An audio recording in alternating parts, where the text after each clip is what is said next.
All right, let's just jump right in. What if I told you that all that work you do, pinching pennies, saving a few bucks here and there, what if that's the very thing keeping you poor? I know, it sounds totally backward, right?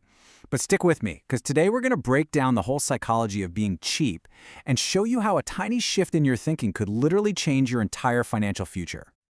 I mean, think about this for a second. We've all been there, right? You're leaving the grocery store and bam, it hits you. You forgot that $2 coupon. And you spend the whole drive home just fuming, kicking yourself over $2. But meanwhile, that car you're driving, the one with the, $680 payment that stretches your budget to the absolute brink, that just feels normal. That's the cheap mentality in action, folks, and it is a massive trap.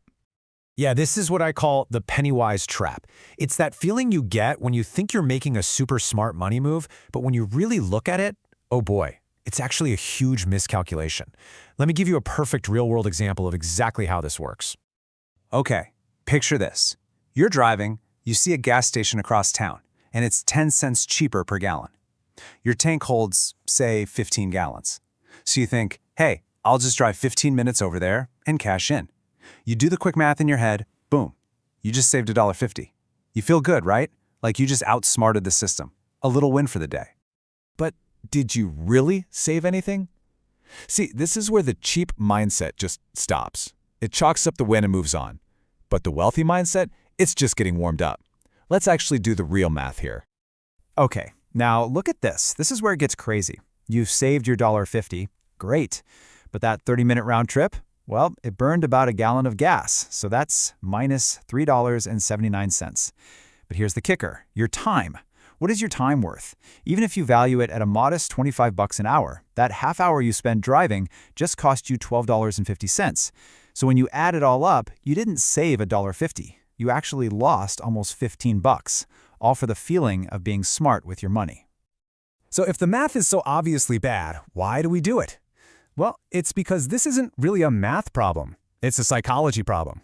And it's driven by these two really powerful forces that keep us trapped, focusing on all the wrong things, thanks to fear and just sheer exhaustion. The first one is something called the scarcity mindset. This is that deep down gut feeling that there's just never going to be enough. Not enough money, not enough chances, not enough anything. And when you live in that headspace, every single dollar you let go of feels like a permanent, painful loss you'll never get back. And that scarcity feeling leads right into the next problem, decision fatigue. Think of your brain like a smartphone battery.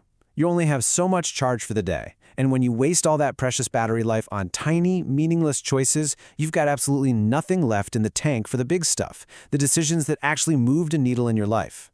And here are some classic examples.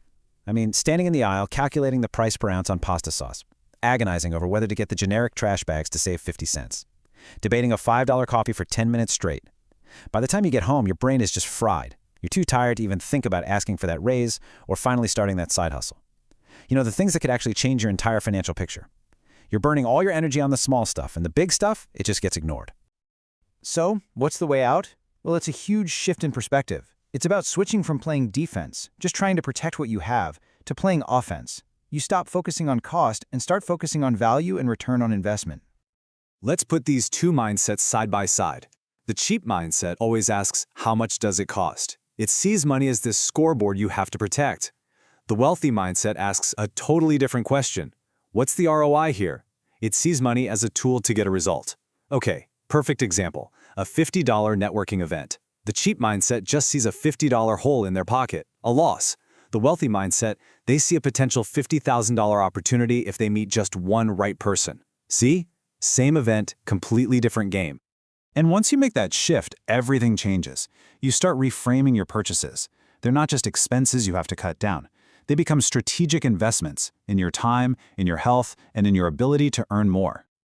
All right, let's take this investing, not spending idea and apply it to a place where so many of us mess up, preventative care. Oh man, this is a classic. Trying to save a little bit of money right now can set you up for an absolute financial train wreck down the line.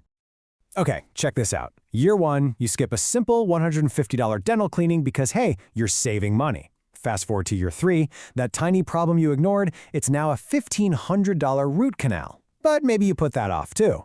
And by year 5, guess what? You're staring down the barrel of a $4,000 implant. You see how that initial saving of $150 just snowballed into this massive, stressful, painful expense? The wealthy mindset looks at this and knows without a doubt that the $150 cleaning was the biggest bargain on the entire list. So how do you actually use this in your day-to-day life? It's not that complicated. I've got a super simple but really powerful framework for you. It's like a little checklist you can run any purchase through to figure out if it's a real investment or just a waste of money. Just ask yourself these 3 simple questions. Number 1, will this purchase save me time? 2, will it increase my ability to earn money? And 3, will it prevent a much bigger expense down the road?